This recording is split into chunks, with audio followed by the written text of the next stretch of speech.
আসসালামু আলাইকুম। Village life with মালা চ্যানেলে সবাইকে আবারও স্বাগত জানাই। কাছে এবং দূরে, দেশ এবং দেশের বাইরে যে যেখান থেকে আজকের ভিডিওটি দেখছেন সবাইকে অসংখ্য ধন্যবাদ। আশা করছি আপনারা সকলে অনেক ভালো আছেন। আমিও আল্লাহ তাআলার অশেষ রহমতে আমার পরিবার নিয়ে অনেক ভালো আছি। তালের সিজন প্রায় শেষ। আপনাদের ভাইয়া বাজার থেকে কিছু তাল কিনে এনেছে, আর এই তালগুলো দিয়ে আজকে পিঠা বানাবো। আর আজকে আমি তাল দিয়ে কি পিঠা বানাই তাহলে আমার পুরো ভিডিওটি দেখতে থাকুন। আশা করি ভিডিওটি আপনাদের কাছে অনেক ভালো লাগবে। দেখতেই পাচ্ছেন তালগুলোকে আমি সুন্দর করে ছিলে নিয়েছি, আর এখন পানি দিয়ে তালগুলো একটু চটকিয়ে নেব। আর কিছু তাল শক্ত আছে, কিছুটা নরম আছে, যার কারণে এগুলোকে একটু বেশি সময় ধরে আমি চটকিয়ে তারপরে একটা ছাকনা দিয়ে ছেঁকে নেব। যে সকল আপু ভাইয়া আঙ্কেল আন্টিরা আমার ভিডিওটি দেখা শুরু করেছেন, প্লিজ প্রথমে আমার ভিডিওতে একটা লাইক দিয়ে ভিডিওটি শেষ পর্যন্ত দেখবেন। অনেকটা সময় নিয়ে আমি তালগুলো চটকিয়ে নিয়েছি, আর এখন একটা বড় চালনের মধ্যে আমি তালগুলোকে একে একে সেঁকে নিয়েছি।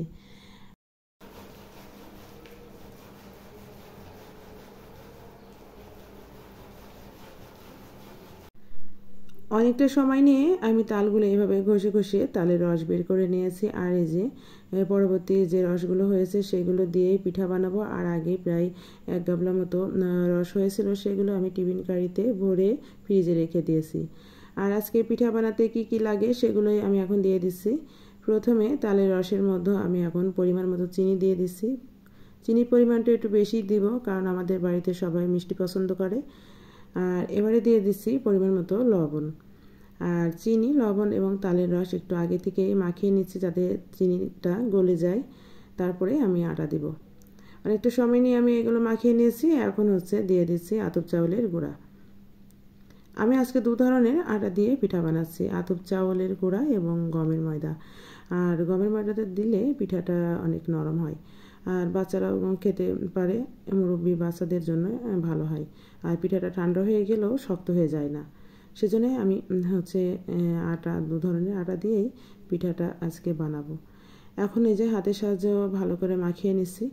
আর আজকে আমি অনেক করে পিঠা বানাচ্ছি, কারণ আমাদের বাড়িতে অনেক মানুষ, আর আশেপাশেও 2-1 জনকে দেওয়া লাগবে।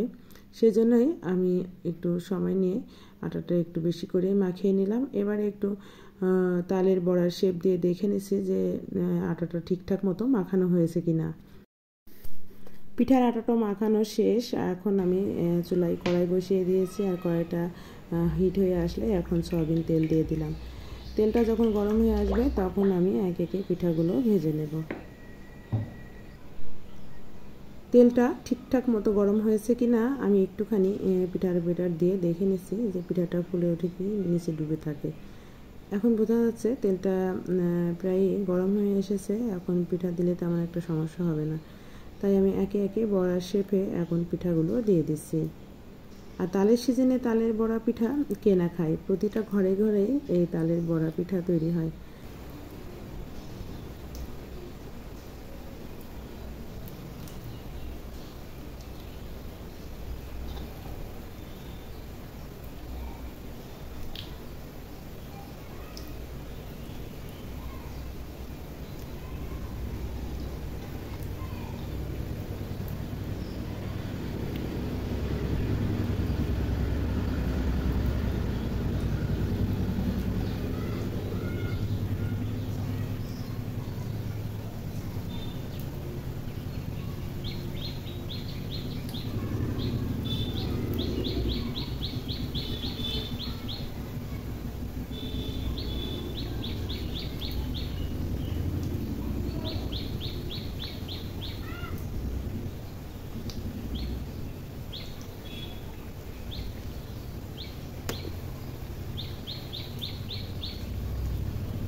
পিঠার একটা পাশ সুন্দর করে লালচে হয়ে উঠেছে। আমি খুন্তির সাহায্যে উল্টিয়ে আরেকটা পাশও ভেজে নেব।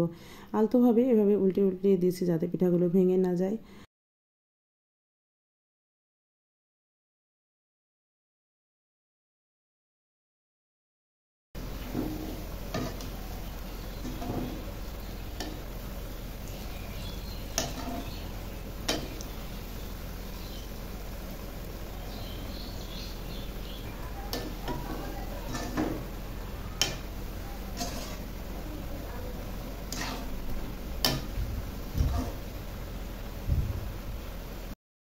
আমার প্রথম ব্যাচের পিঠাগুলো ভাজা হয়ে গিয়েছে। এখন আমি ছাঁকনির সাহায্যে পিঠাগুলো তেল থেকে উঠিয়ে নিচ্ছি। আর আমার বাচ্চারা পাশে বসে আছে পিঠা খাওয়ার জন্য। এখন গরম গরম পিঠা আমার বাচ্চাদেরও খেতে দিব এবং পরিবারের সবাই মিলে আমরা আজকে মজা করে পিঠা খাবো।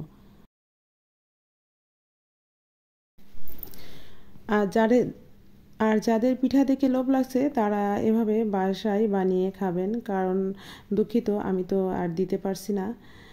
এতক্ষণ ধৈর্য সহকারে যে সকল আপু ভাইয়েরা আমার ভিডিওটি দেখলেন আপনাদেরকে অসংখ্য ধন্যবাদ। আপনারা যদি আজকে আমার চ্যানেলে নতুন হয়ে থাকেন প্লিজ চ্যানেলটি সাবস্ক্রাইব করে আমার পাশে থেকে যাবেন। আর এভাবে নিত্য নতুন ভিডিও পেতে চ্যানেলটি সাবস্ক্রাইব করে পাশে থাকা বেল বাটনের অল অপশনে ক্লিক করে রাখবেন। তাহলে আমি যখনই ভিডিও ছাড়বো আপনাদের মোবাইলে আমার নোটিফিকেশন পৌঁছে যাবে আর আপনারা সময় মতো ভিডিওগুলো দেখে নিতে পারবেন। আজকের ভিডিওটি এখানেই শেষ করছি।